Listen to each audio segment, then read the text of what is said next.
Good evening to all. Welcome to the 20th lecture of the course Experimental Methods in Thermal Engineering. In today's lecture, we will continue our discussion on the measurement of velocity and its companions. So, in particular, in my last lecture, I have completed our discussion on the obstruction based flow measurement devices. In this particular lecture, we will talk about thermal anemometry based flow measurement devices. Okay. So these type of flow measurement devices are very popular, and these are used even for measurement of the velocity and temperature fluctuations. Okay, with very good spatial and time resolution. So therefore, such devices can be employed for the measurement of turbulent perturbations within our flow field, particularly with the large dynamic response. Okay. So for using thermal anemometry based devices, we are having three major principal modes. So the very first mode is referred to as constant current uh, anemometer. Second type of mode is constant temperature based, and third type of mode is referred to as constant voltage mode. Okay, so in general, if I give you the layout, so what we are having nothing but a sensing element. So for example, if I consider that this is my pipe, and inside this pipe what I'll be having some sensing element, and this particular sensing element will be actually subjected to some resistance heating. Okay, so if this is my sensing element, this is subjected to nothing but resistance heating. So I can say, in other words, it is nothing but subjected to I square R heating, so which is also known as Joule heating. Okay, so we will be heating this sensing element, and then we will allow the flow to happen over this sensing element. Generally, we try to keep the orientation of the flow in a normal to the direction of the sensing element. Okay, so now we can do three things. Either we can allow the constant current to flow through this sensing element, and based on that we can measure the changes in the temperature or resistance field of this wire. In second situation, we can maintain the constant temperature of this sensing element, and then we can determine that how much amount of current we have to vary in order to maintain its constant temperature. Okay, and the third mode can be where we are maintaining the constant voltage across this element, and then we are measuring how much amount of current or temperature change we need to actually provide. Okay, now what I have done over here, I have included one plot, and in this plot we are having time in milliseconds, and this time is actually varying from 0 to 0.5 milliseconds, and along the ordinate I have plotted actually the constant voltage anemometer based output signal. Okay, so you can see over here the output of this constant volume based measurement device is given in volts. So you can see over here that its output signal is having sufficient time resolution, which can be employed for capturing the turbulent eddies who are which are in the order of millisecond time scale. Okay, now, these type of devices relies on the changes in heat transfer from small heated sensor which is exposed to the fluid motion. Okay, so just the schematic representation I have depicted in the previous slide, where I have shown that we are having a resistance wire, and then over that resistance wire actually we are providing some joule heating, and then flow is happening in direction normal to that of the resistance wire. Okay, so obviously what will be happening, flow will be actually changing the heat transfer characteristics, and the change in heat transfer characteristics is actually a strong function of velocity of the flow field. Okay, then the sensors are made up of materials whose electrical resistivity depends on the temperature. So obviously what will be happening, because of the flow there will be changes in heat transfer characteristics, and these heat transfer characteristics will result in change in temperature of the sensing element whatever we are considering, and that sensor material we select in such a fashion so that there is change in resistance of the material with change in the temperature field. Okay, so ultimately what we are doing, we are employing the principle of heat transfer, but what we are doing, measurement we are doing for the corresponding change of resistance in our sensing element. Okay, then this type of device usually has the shape of small cylindrical wire or thin film. So normally two configurations are employed. Either we are having very fine small cylindrical wires, or we can have very thin film which is coated over some substrate. Okay. Then what we can do, this type of sensors are very good for measurement of the instantaneous wall shear stresses also. Okay, particularly if we consider the flush mounted sensors to the surface. Okay, so for example, while we will be mounting a sensor over my flow field, so if we have to measure the velocity at the center line, then obviously our sensor should be mounted at the center line. Now if we want to measure the velocity field close to the wall, because that velocity field will be giving me the corresponding shear stresses which are acting at the wall. Okay, so for that, what we can do, instead of fitting the sensor into the flow field, I can mount the sensor which is actually flush mounted to the wall. Okay, so with the help of that type of sensor, we can easily measure the instantaneous wall shear stresses, which is actually very very critical, because when we are having the turbulent flow situation, there will be very significant fluctuations close to the surface. Now, when we will be employing the thermal anemometry, so as I have already told you that our circuit is something like this, that we are having some heating element which is acting as our sensor, and particularly to this sensing element, actually we are supplying nothing but some amount of voltage. So we are supplying some voltage, and then because of that some current is flowing into it. So let us consider that IW is the amount of current which is flowing through the sensing wire, and then if we consider that RW is the resistance, so we can say that we are supplying the amount of heat which is nothing but equal to IW square times RW. Okay, now what will be happening, obviously this sensing element we will be placing inside our flow field. So for example, if this is my pipe surface, so inside this pipe flow of fluid will be happening, and we will be having certain velocity, say u of the fluid in our pipe. Okay, so while this flowing fluid will be interacting with the surface, it will try to dissipate certain amount of energy from the surface. So particularly we will be having some convection heat transfer in between our sensing element and the fluid which is flowing across it. So from the Newton's law of cooling, I can specify that amount of convection heat transfer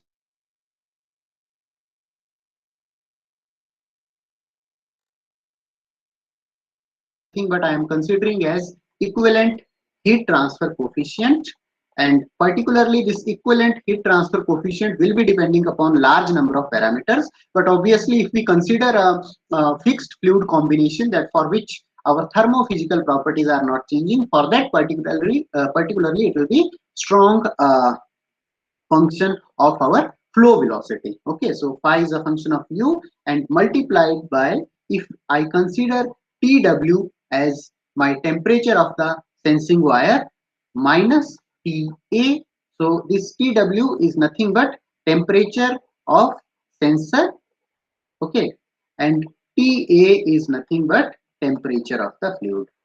Okay, so that will be my main equation. Now, if I apply this energy balance over here, so now we can employ this device for measurement of steady as well as the unsteady flow measurements. Okay. So now what we will be doing, let us first consider the generalized equation. So in case of generalized equation, if I consider that Mw is mass of the sensing element, Cw is its specific heat. So Mw into Cw into dt by dt. So where this T is nothing but refers to the temperature of this sensing element. So I can write it as dTW also. So the rate at which there will be change in temperature of the sensing element, that will be nothing but equal to the amount of heat supplied. So amount of heat supplied is nothing but equal to IW square into RW. minus the rate at which actually energy is taken out of the sensing element. Okay, so energy is taken out because of the flow of the fluid which is happening across the sensing element. So because of that we will be having convective heat transfer, and I can write that phi times u into Tw minus Ta. Okay, so this is my energy equation. Now in this particular energy equation I am taking one assumption that over the surface of the wire we are nothing but having constant temperature field. Okay, so because of that I am not considering any conduction effect across the length of the wire. Okay, so the assumption is there is no heat conduction, so we are not considering any heat conduction along the axial direction of the sensor. Okay, so along the axial length of the sensor we are considering that we are not having any conduction heat transfer. Okay, but in actual practice when we will be employing such sensor, so what will be happening at the end points, the sensor will be actually mounted with some supports. So obviously these supports will be actually leading to certain amount of heat losses. So generally we try to consider the material of the support in such a fashion so that it is not thermally conductive, but still because we cannot get perfect insulator, so because of that what will be happening, we will be having certain amount of conduction loss because of these supports also. Okay, so that we will try to see in the subsequent part of this lecture, but at present what we are considering that our aspect ratio of the sensing element is large, means our length is large, and we are getting some sensing portion where we are not having any conduction in the axial direction. Okay, so this is our governing equation. Now in this particular governing equation, if we try to see what will be happening, I have defined this wall resistance of the wire. So obviously this resistance of the wire will be actually strong function of the temperature field. Because of that only, when we will be having change in temperature of the sensor, that will be resulting in change in resistance, and we will be able to find out or measure that in terms of some electrical signal. Okay, so the resistance of the wire will be nothing but function of the temperature field. So I can write, if R naught is say my base resistance at some temperature T naught, so I can write that my resistance of the wire, which will be a function of temperature, that will be nothing but equal to R naught times 1 plus, say chi is my factor, so this I am considering chi as my coefficient. So this is a factor which is actually representing the resistance per unit temperature, means upon unit change of temperature how much change in happening in the resistance of the sensing element. Okay, so 1 plus chi times I'll be considering Tw minus T naught. Okay, so here Tw is our actually wire temperature, and T naught is the reference temperature corresponding to which we are actually finding the changes in resistance. Okay, so that will be my resistance corresponding to the wire temperature, wire surface temperature, and if I have to find out the resistance of the wire corresponding to the temperature of the fluid, so in that case what will be happening, my resistance equation will become nothing but R naught times 1 plus chi times Ta minus T naught. Okay, now what generally we are doing, we are having nothing but either change in temperature field or change in resistance field. Okay, so if we see in terms of temperature, we are getting Tw as temperature of the wire, and temperature of the fluid is Ta. So if I see the relative change of temperature of the wire with reference to the change of with reference to the temperature of the fluid, I can write Tw minus Ta divided by Ta. Similarly, what we will be having, we will be having the corresponding change in the resistance. So I can write that Rw minus Ra divided by Ra. So these two parameters will be having some relationship. Okay, so this parameter particularly Rw minus Ra divided by Ra is referred to as the overshoot of the sensing wire. Okay, means how much resistance is actually increasing beyond the resistance corresponding to the temperature of the fluid medium. Okay, so now that is an important parameter which is actually controlled and tuned in order to use our system for the various applications. Okay, so this particular parameter rw minus ra divided by ra is particularly represented by symbol aw, and in practical conditions its value varies from 0.05 to 1. Okay, so that is the range over which its value changes. Okay, now what we do, if we try to use this particular relation, these two particular relations in between the resistance and the temperature field, we can find out or correlate finally that Tw minus Ta divided by Ta will be equal to nothing but Aw times 1 plus chi Ta minus T naught divided by chi into Ta. So this particular relation can be easily obtained if we just try to substitute the these two correlations in our resistance equation. Okay, so from there we can get this correlation in between the rise of temperature to the rise of resistance field. Okay, so this is the like basic idea of or main governing equations, principal governing equations for using the thermal anemometry for measurement of the flow. Okay, but over here one important point you can see that apart from measurement of the flow field, these can also be employed for measurement of the temperature, because basically what we are trying to do, we are uh, actually sensing the change in temperature, and that we are actually trying to relate with the flow field. Okay, now thermal anemometry, if we have to employ in the steady state conditions, so what we will be doing in case of steady state conditions, what I had written on the right hand side, mcw into del t by dt, that term will be equal to 0, and finally we will be finding that we will be having iw uh, square into rw minus phi times, sorry, phi as a function of u into tw minus ta. Okay, so that will be my governing equation under the steady state conditions. Now I have already told you that we will be having three different modes of operation. So the very first mode of operation is constant current.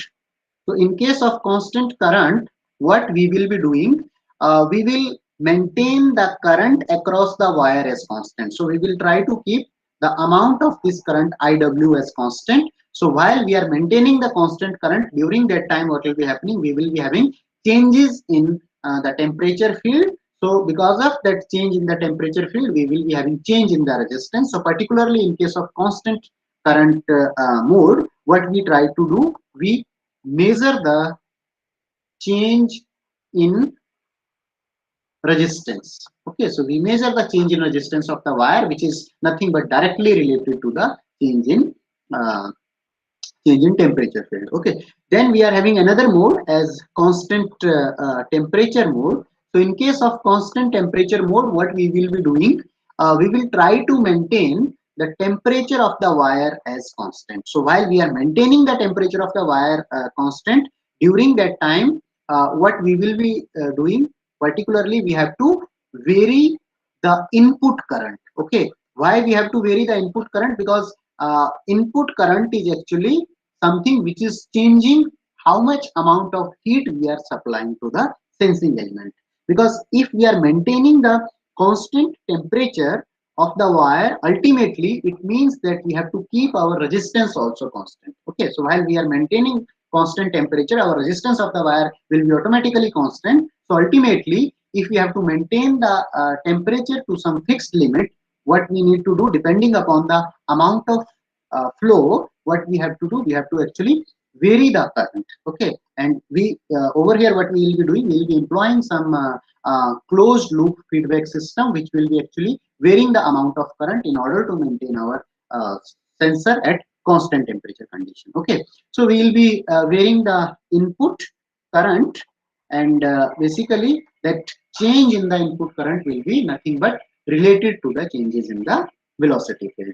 Then we will be having next as constant voltage mode. So in case of constant voltage mode, what we will be doing, we will maintain the constant voltage across this sensing element. So we will be having nothing but VW equal to IW into RW. So this total product will be constant. So as we are maintaining this total product as constant, so because of that, what will be happening? There will be changes in resistance of the wire, and because of the change in resistance of the wire we will be getting some different output signal, because ultimately what we do, we connect this sensing element to Wheatstone bridge for measuring the resistance change. Okay, so that will be actually giving us the output signal. Okay, so ultimately, if you try to see, particularly what we are doing in case of constant current and in case of constant voltage based modes, our temperature field is changing, and which is changing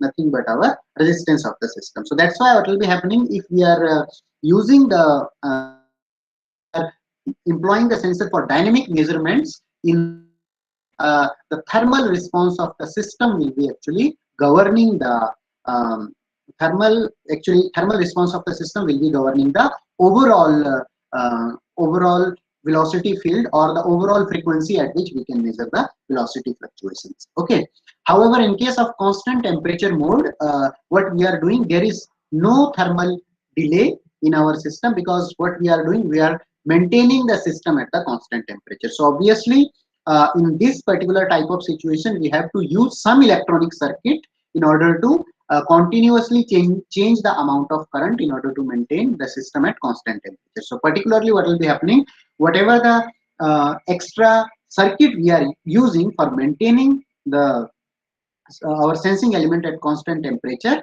that the limiting frequency of that circuit will be actually limiting the measurement rate. Okay, now let us try to see that what is the typical size and geometry of the sensor. So if you see conventional wires were of typically 0.5 to 5 micrometer in diameter, and normally they were 0.5 to 2 long.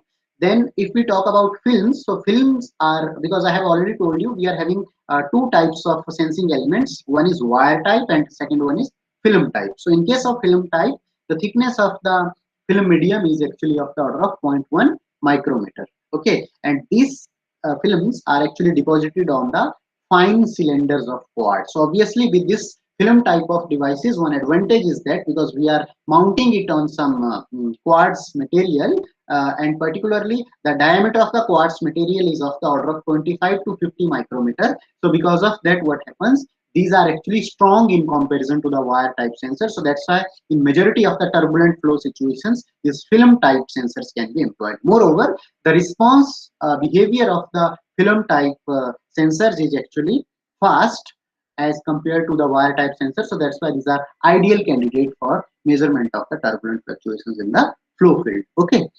Apart from that, we can also employ micro machined based hot wires, which are usually of flat trapezoidal cross section, and generally their cross sectional area is of the order of zero point 0.5 by zero point 0.5 micrometer square, and lengths are of the order of 1 to 200 micrometer. Okay, so one of the biggest requirement for the sensor element is that sensor should have large aspect ratio. So why sensor should have large aspect ratio, that I have already explained to you, because we will be having some supports, and between these supports actually we will be mounting our sensing element. Okay, so while we are mounting the sensing elements, obviously we are while we are using the governing equations, we are not considering the axial conduction within the sensor element. So that's why what we want that our majority of the flow field should pass through the center portion, so that whatever in real practice, whatever the conduction losses are coming near the ends, these are actually not affecting much our uh, flow characteristics, or I should say the output signal of the sensor. Okay, so that's why we want to have very large aspect ratios, and generally the aspect ratio L by D is considered very large, particularly of the order of nearly equal to 300. Okay, so these are different arrangements which are shown over here. So you can see over here that in one of the arrangement, this particular A type thing is actually referred to as our wire type sensor, and in this second type of configuration, this B type is nothing but it's a thin film type sensor, and this third type of sensor is actually, along with the sensing element, we are having some cooling water tube also. So particularly this type of sensing elements are employed when we are actually measuring the flow field, where we are measuring the flow field, particularly for the applications where we are having very high temperature. Okay. Now these are some of the sensor materials. So you can see particularly copper, nickel, platinum, silver, tungsten, etc. These are very common materials which are employed for sensors. So their corresponding resistivity, temperature coefficient, chi, then density, specific heat, and thermal conductivity are given over here. Okay, and particularly this bottom section you can see over here. So these type of particular devices are actually of very small size, and these type of devices can be actually made from the micro machining. Okay, then as I have told you that this hot wire or thermal anemometry is particularly employed for measurement of the flow fluctuations also, and this is very suitable for the turbulent measurement. So let us first try to see that what is the situation in case of turbulent flow. Okay, so in case of turbulent flow, what we are having, if I plot the velocity field, say let us consider this small u is the velocity field in x direction. If I plot it as function of time, and if I am measuring this velocity field say at any particular fixed location, so what you will be finding that the instantaneous velocity of that particular location will not remain constant. Okay, so because of the fluctuations in our flow field, we will be having some changes or some fluctuations in our instantaneous velocity field as function of time. Okay, so because of that, if we try to plot these fluctuations over the large time period, and then what we can do, we can actually split our instantaneous velocity u into two components. Okay, so the one of the component I can write as u bar, which will be actually considered as the average velocity of the flow field, and plus I can write some component u dash which will be referring to as the fluctuating component of the velocity field. Okay, now because turbulence, in case of turbulence, what we will be having, we will be having the fluctuations in all the directions, because turbulence is actually of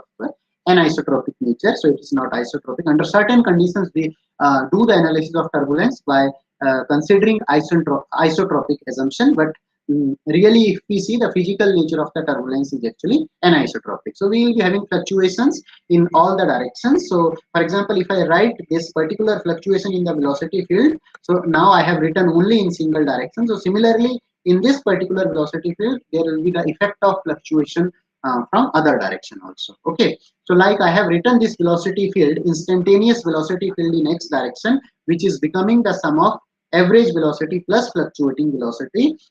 I can write similarly the velocity field in y and z direction also as v bar plus v dash and w bar plus w dash. Okay, so generally what we do while we characterize the turbulence, we use two main common terms. So one is actually we try to find out the root mean square velocity. Okay, and particularly this root mean square we try to find out for the fluctuating component. So this root mean square of the fluctuating component is actually nothing but u dash square average and square root of that one. Okay, now if we consider that we are having some large time t, and this is nothing but representing the cycle of the spectrum over which our turbulent fluctuations are happening. So we can actually integrate over that time period t, and then we can actually try to find out the value of root mean square fluctuations. Okay, another important parameter which we use for specifying the turbulent intensity is nothing but turbulent kinetic energy divided by mass. So over here what we are doing, we are nothing but measuring the kinetic energy, and while we are measuring the kinetic energy, we are actually employing the root mean square velocity, particularly the fluctuating component in all the directions. Okay, so these two are the actually important parameters which we have to measure while we are actually relating the turbulent intensity in our flow field. Now what I have done in this particular table, I have tabulated some of the values of the turbulent intensity in the percentage form. So particularly these are related to the different flow situations. So obviously this is not something which will be always present, but this is some approximate estimate of the turbulent intensity if we are having specific type of flow field which is mentioned over here. Okay, so now ultimately while we will be employing this type of flow measurement for the turbulent situations, our main aim is actually to first find out the instantaneous flow field, then obviously we will be knowing about the average flow field from Reynolds decomposition, which we use in case of turbulent theoretical analysis of turbulent flows. And then after employing these instantaneous measurement, we can find out the fluctuating component of the velocity in our flow field. Okay. So let us now try to see what are the different configurations possible for using this type of thermal anemometry. So the very first principal configuration is that we try to keep our hot wire sensor in a configuration normal to the direction of the flow. So you can see over here x1, x2 and x3. These are our three principal directions, and I have considered that we are having a one-dimensional flow situation where flow is happening in u1 direction, x1 direction. Okay, and u1 bar is the average velocity of the flow. Okay, and now you can see, because while we are having the turbulent flow situation, obviously we will be having fluctuations in all the directions. So u1 dash, u2 dash and u3 dash represents the corresponding fluctuations in all the three directions. Okay, so now over here you can see that our sensor is actually placed in a direction normal to the flow field. Then we may have another configuration where we will be employing X type probe. So over here this X is nothing but obtained by using the two different hot wires. So first hot wire is having orientation of 30° to x2, and second is having minus 30° with reference to the x2 direction. Okay, and flow is actually happening along the x1 direction. So now what will be happening, we will be having fluctuations in the flow field. Say u1 dash and u2 dash are the fluctuations, and this u1 bar represents the corresponding average velocity in the x1 direction. So what will be happening over here, if you just apply the geometrical manipulations over here, finally we can find out that u1 bar cos theta plus u1 dash cos theta minus u2 dash sin theta will be one component which we can determine for the first wire, and for the second wire actually we can determine using this particular mathematical formulation. So now obviously these components, whatever we have obtained, this will be nothing but equal to the instantaneous velocity which we will be measuring from the wire 1, and this second will be equal to the instantaneous velocity field which we will be measuring from the wire 2. Okay, so basically what we are doing while we are employing our measurement probe, so our sensing probe is actually giving us the magnitude of the instantaneous velocity field. Okay, and the magnitude of the average velocity field we can obtain from the Reynolds decomposition. So now if we just do the arithmetic manipulations, if we just take out the difference between the instantaneous and the average velocity field, then we can determine the magnitude of the fluctuating components. Okay, so over here you can see that from these two equations, particularly once if I take the sum of the two equations, then my second fluctuating component will be cancelling out, so I can determine the first fluctuating component, and if I take the difference of these two equations, then I can determine the second fluctuating component. Okay, then another type of configuration what we can do over here, we can consider our hot wire, say it is having certain angular orientation with reference to the flow field. So velocity is coming in x1 direction, whereas our wire is having orientation of theta 2. So if we consider in spherical coordinates, so this is nothing but my polar angle and azimuthal angle. So theta and phi are the two angles at which our wire is actually located. So over here also we have to apply some geometric transformations in order to relate instantaneous velocity field to the velocity field which we are getting in the individual directions. Okay, then generally when we are actually placing the wire, so obviously we have to supply certain supports to hold that wire. Okay, so the supports which we use, these are particularly known as the prong. So this is referred to as prong, and these supports are actually wider at one end, and these are actually very narrow to the other end, and normally we try to get very fine size over here, because ultimately this type of wire sensor and these prongs will be fixed inside our flow field. Okay, so while we are placing these should be fine enough so that we are not getting any additional flow fluctuations because of the obstruction which is created by the sensing element. Okay, so that's why we try to have this end of the prongs as very fine.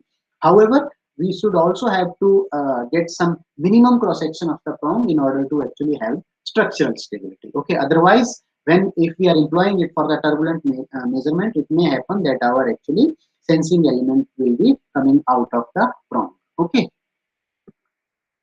Now, what we'll be measuring, because our governing equation or our main idea is based on the change in the temperature field, which is happening because of the changes in the velocity field. Okay, so that's why it is very, very important to determine the corresponding heat transfer characteristics, because ultimately the heat transfer characteristics will be acting as input to the governing equations, and these will try to bridge our output, act as bridge in between our output signal and the flow field. Okay, so generally we know that in case of heat transfer coefficient, our corresponding non-dimensional parameter is nothing but Nusselt number. Okay, and Nusselt number is nothing but a strong function of the flow field. So flow field I can consider as Reynolds number, because over here we are including the effect of Reynolds number, density, viscosity, as well as the length scale. And then it will be once again a function of Prandtl number. It will be function of gamma if we are considering the compressible flow situation. Then it will be once again a function of another parameter Mach number. Particularly for compressible flow, we will be having actually strong relationship. And once we are considering the situations of high Mach number, which is referred to as actually the supersonic flow situations, then we have to employ uh, another criteria based on our Knudsen number also. Why? Because what will be happening? We will be having actually two different situations depending upon the magnitude of the Knudsen number. We may have either continuum flow situation or we may have rarefied flow situation. Okay, so that's why our heat transfer characteristics will be actually strong function of many parameters depending upon the type of the flow. So particularly for the incompressible flow situation, what will be happening? All these parameters, particularly the effect of Knudsen number, Mach number, and ratio of specific heats, and if we are having a fixed fluid combination, then obviously the effect of Prandtl number will also be actually becoming negligible, and finally we will be finding that our Nusselt number is nothing but only a function of Reynolds number. Okay, so that will be happening to incompressible flow situation, and that too if we are considering a fixed fluid. Okay, so it means the effect of Prandtl number is actually not coming into picture. Okay, so particularly for this type of incompressible flow situation, one of the simplest correlation is employed, which is based on the power law, that we are considering Nusselt number is equal to A plus B into Reynolds number to power n, and TW plus TA by 2 raised to power m. So over here this A, B, N and M are the constants, and these type of constants can be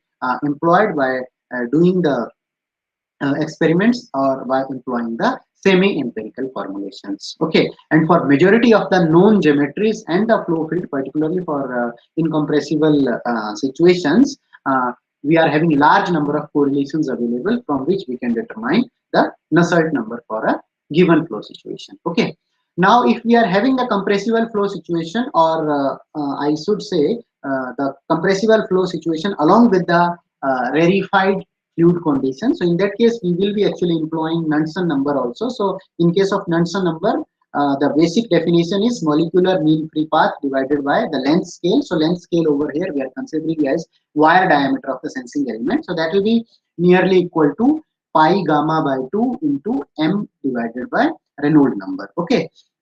So now one generalized plot is given which represents the variation of Nusselt number as function of Reynolds number, okay, along abscissa, and then we are having the different Mach number and the Knudsen number lines, and corresponding to by using knowing the value of all these parameters, we can determine the corresponding value of the Nusselt number. Okay, so why Nusselt number is important? Because in our main equation I have told you one parameter phi WU, which I have called as nothing but equivalent convective heat transfer coefficient, and that equivalent convective heat transfer coefficient is related with Nusselt number by using the relation HL by K, where K refers to the thermal conductivity of the fluid medium and L is nothing but the characteristic length scale. Okay. Okay, so now what will be happening? In case of steady flow situation, our measurement is very simple, because there what will be happening? The magnitude of this dTW by dt will be equal to 0, and ultimately what will be happening? Whatever the amount of heat we are supplying due to Joule heating, that will be having the direct dependence with the temperature field, which is changing because of the convective heat transfer, and we will not be having any additional lag because of the response of the sensing element. Okay, however, while we have to go for the transient measurements, then obviously what will be happening? We will be having some delay in our measurements because of the thermal response of our sensing element also. Okay, so I have already given you the governing equation as nothing but MW dTW by dt is equal to IW square into RW minus phi W into TW minus TA. Okay, so what I have done in this particular equation, along with this term IW square into RW, I have actually taken minus of RA. Okay, and because I am taking this term in minus, subtracting it from RW, so that's why I have to add it over here also. Okay, so this is one small manipulation which has been done in this particular equation. So now in this governing equation, you can see over here that this MW and CW, particularly the CW part, referred to as the specific heat of the sensor element. So obviously what will be happening?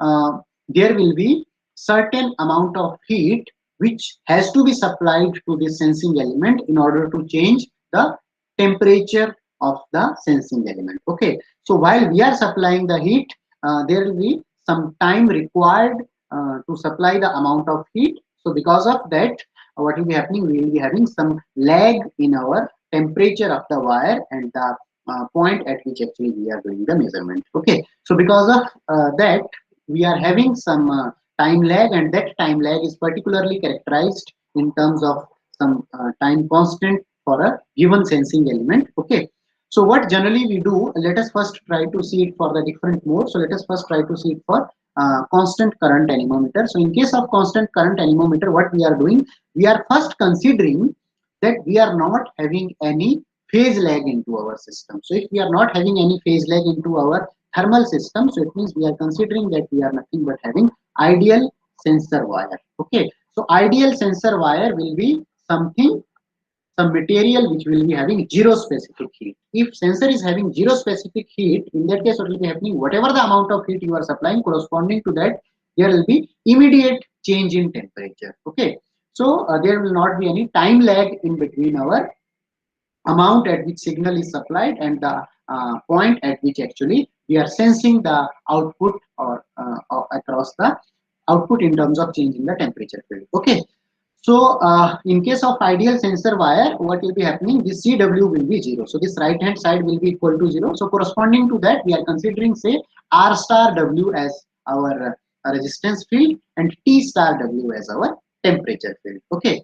Now what we have done, we have actually used these two equations, and we have actually just done small algebraic manipulations, and from these algebraic manipulations actually we have tried to obtain this final equation. Okay, so particularly if you do some of the algebraic manipulations in particularly in between these two equations, also by employing the equation of resistance which I have specified to you earlier, that Rw is nothing but equal to R naught times 1 plus chi into Tw minus T naught. So if you employ this equation along with these two equations, finally we will be finding equation something like this. Okay, so over here you can see nothing but it's a first order equation where resistance of the wire is actually changing with time. Okay, and that is becoming as a function of Rw minus Ra.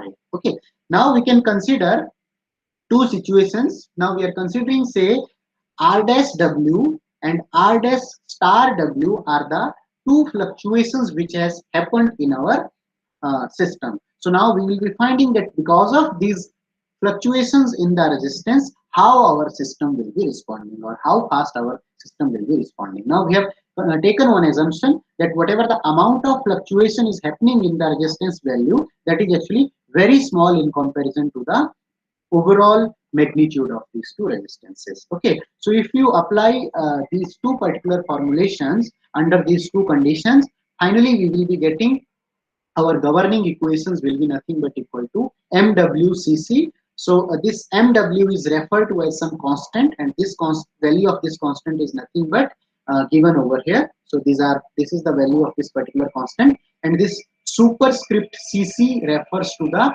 constant current mode of operation. Okay, so over here you can see that the change in the resistance, because ultimately our aim is not to find out the absolute value of the RW. Rather, our aim is to find out the change in value of the RW. So, the change in value of the RW with time is nothing but related with this equation. So, you can see this equation is nothing but becoming a first order equation. Okay, and in this particular equation, we are having this parameter as a constant parameter, and this particular parameter is actually something which is known as time constant of the system. Okay, now already I have told you that we are having some relationship for the Nusselt number, and that relationship will be nothing but coming as function of uh, some temperature, then as function of the Reynolds number, particularly if we are considering the incompressible flow situation. So if we use that relation over here by converting these resistance values using this correlation into the temperature field, finally we will be finding that our time constant is actually coming or taking the form of final form, something like this. Okay, and in this particular final equation you can see over here that your time constant is nothing but a function of the Nusselt number. So it means if you are having high value of the Nusselt number, which directly tells that if we are having high heat transfer coefficient, in that case the value of the time constant will be actually very small. Okay, so now what we can do, by over here you can also see that time function is time constant is also a function of AW. So where this AW is nothing but equal to RW minus RA divided by RA. So from here we can see that by tuning the value of AW also we can change our time constant. Okay, so this particular time constant actually is given for constant current anemometer mode. Now if we try to see the constant temperature anemometer mode, so in case of constant temperature anemometer mode, we will not be having the concept of time constant. Why? Because over here what we are doing, every time we are actually maintaining our sensing element at nothing but TW temperature. Okay, so our temperature of the sensing element is not changing in case of constant temperature anemometer mode. So if this temperature is equal to constant, so because of that what will be happening, dTW by dt will be equal to 0. So this left hand side, which is actually nothing but acting as an thermal inertia over our sensing device, so that term will not be coming into picture. So because of that, the concept of time constant is not applicable for constant temperature anemometer. But obviously, in order to maintain the constant temperature, we require certain electronic circuit,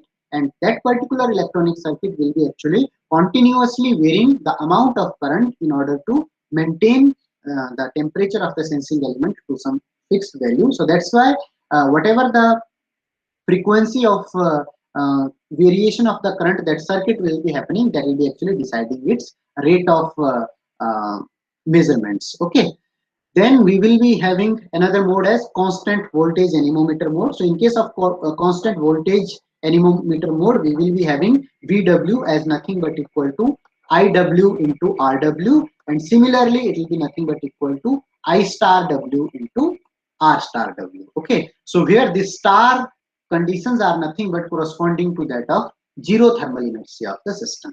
So over here also what we have done, we have employed the similar manipulations what has been done earlier obtain uh, in order to obtain this final governing equation and finally obtain the value of the time constant. Okay, so from here you can see that the time constant for constant voltage operation is nothing but equal to time constant for constant current operation divided by 1 plus 2 times a bar w. Okay, so over here nothing but you can see that this term in the denominator will always be greater than 1. Why it will be greater than 1? Because the range of operation of AW is nothing but from 0.05 to 1. So that's why this value in the denominator will be always greater than 1. So ultimately we can say that the time constant of constant voltage anemometer is nothing but small in comparison to that of the time constant of the constant current mode. Okay, so that's why we can say that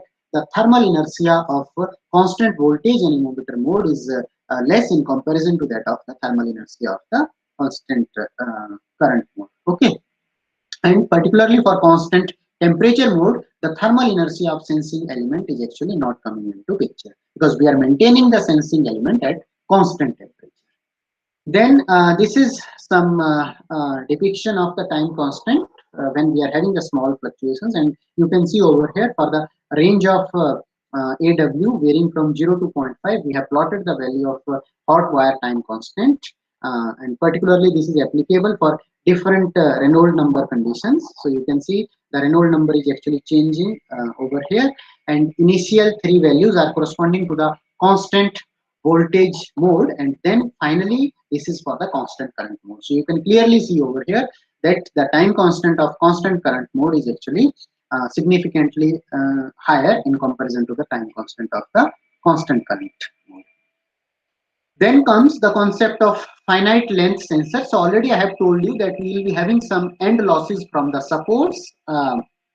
Okay, but in case of the large aspect ratios, which are nearly equal to 300, we can actually consider that our end losses are negligible. Okay, but if we consider a situation where we are having actually finite length of the sensor, it means we are not having very large aspect ratio. So over there, what will be happening actually? We will be having some conduction in the axial direction also. So generally what will be happening at the center, we will be having the highest temperature, and when we will be moving towards the ends of the wire, there will be actually drop in the temperature field, which will be resulting in axial conduction. Okay, so if for this type of situation, if you try to see the governing equation. So in this particular governing equation, I have taken as rho c pi d square by 4 into del t by t. So this is nothing but rho into area. Okay, so we know that mass is equal to rho into area into length. Okay, so what I am doing, this particular governing equation is actually written on per unit length basis. So you can see rho c pi d square by 4 into del t by del t. This is representing the thermal inertia part. Then R1 into IW square, that is representing actually the joule heating part. Then Nusselt number pi Ka into T minus Ta, this is actually representing the component of the convective heat loss. And apart from that, we are also having Ka into del square T by del zeta 3 whole square. So what we are considering, zeta 3 we are considering as the axial position. Okay, so for this particular type of situation, now we have actually the combination of the transient part as well as the spatial heat conduction is also coming into picture. So depending upon if we solve this particular equation using our heat transfer analysis, so depending upon the value of the Biot number, we will be having actually different temperature field along the length of the wire. So you can see one of the representation of the temperature field. So this is the temperature corresponding to the center of the wire, and for different values of Biot number, you can see the variation of the temperature field along the length. Okay, so this temperature is actually plotted in the non-dimensional form, so that's why its value is actually varying from 0 to 1. Okay. So what will be happening while we will be using the finite length sensors, then we have to actually modify our governing equation in order to consider the effect of axial heat conduction also into consideration. Then we are having anemometer electronics. So generally, as I have told you, in case of pressure measurement also, that we nothing but measure the resistance change, or we measure the voltage or current change. So for that we require certain electronic circuit. So normally the circuit we use is actually nothing but a Wheatstone bridge. Okay, so over here also we are having a Wheatstone bridge, and this is actually nothing but the resistance of the sensing element which is connected to this bridge, and now we will be measuring the output of the bridge, and that we will relate to the flow field. But particularly, as we are using this anemometer in three different modes, so apart from this bridge, we also require some additional electronic circuitry. So just for your knowledge, I have given the schematic representation or block diagram of the circuit, which is required for different modes. So for constant current mode, this particular type of circuit is required. Now I'll not go into much details of the circuit. So just for your the completeness, or for your knowledge, I am actually showing the block diagram of the circuit. Okay. Then this is the circuit which is required for constant temperature anemometer, and the corresponding circuit for constant voltage anemometer is also given over here. Okay. Now these are some of the values which I have included over here for your understanding. So for example, what will be happening from this circuit, we will be getting some output voltage in volts. So this is nothing but the output of the sensing element what we are obtaining from the system, and this output for different values of velocity is actually plotted over here, and this is plotted actually under the different operational modes. So particular initially we have considered AW not equal to 1. So for the value of AW not equal to 1, you can see for constant current mode your output is actually decreasing with increase in the flow velocity, and for other two modes, constant temperature and constant voltage, our output is actually increasing. Similarly, we can see that for some another value of AW naught. Okay, here we are taking the value of AW naught equal to 0.2. Then this is something which is actually the temperature response. So over here you can see our resistance, or I should say the temperature value is actually changing, and that is plotted as function that is actually varied, and the corresponding voltage signal from the sensor is obtained, and that too is obtained for two different values of AW. And here also you can see that for the trend is actually reverse to that of the changes in the velocity field. So over here for the constant current mode, our voltage signal is actually increasing, and for other two modes, constant voltage and constant temperature, our actually responses or output voltage is actually decreasing. Okay. Then what we are having one more concept of thermal mass flow meter. So thermal mass flow meter is actually a very simple device. So over here we are having a tube, and over this tube what we do, we are having one wire. So that particular wire type sensor will be actually giving us the value of the upstream temperature. Then we are having another wire circuit. So this particular wire circuit will be giving us the downstream temperature, and in between these two we will be having some resistance meter. Okay. So now what we'll be doing, we will be actually measuring this temperature difference delta T, which is equal to T1 minus T2, and we will try to maintain this temperature difference to some constant value. Okay. For example, if I want to maintain the temperature difference to 60 degrees Celsius, and corresponding I have say some velocity field U1 inside our pipe. Okay. So then based on the feedback circuit, I have to supply certain I1 amount of current to this resistance meter.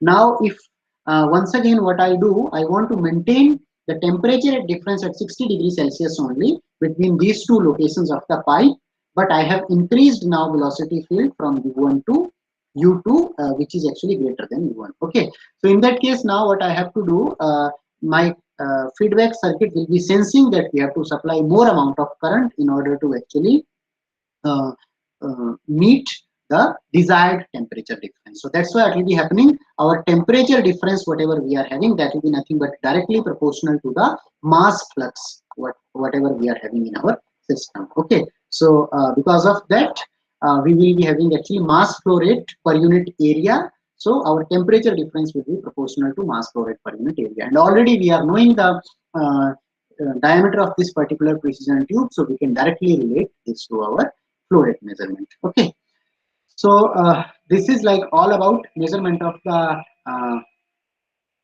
velocity field using the principle of uh, thermal systems.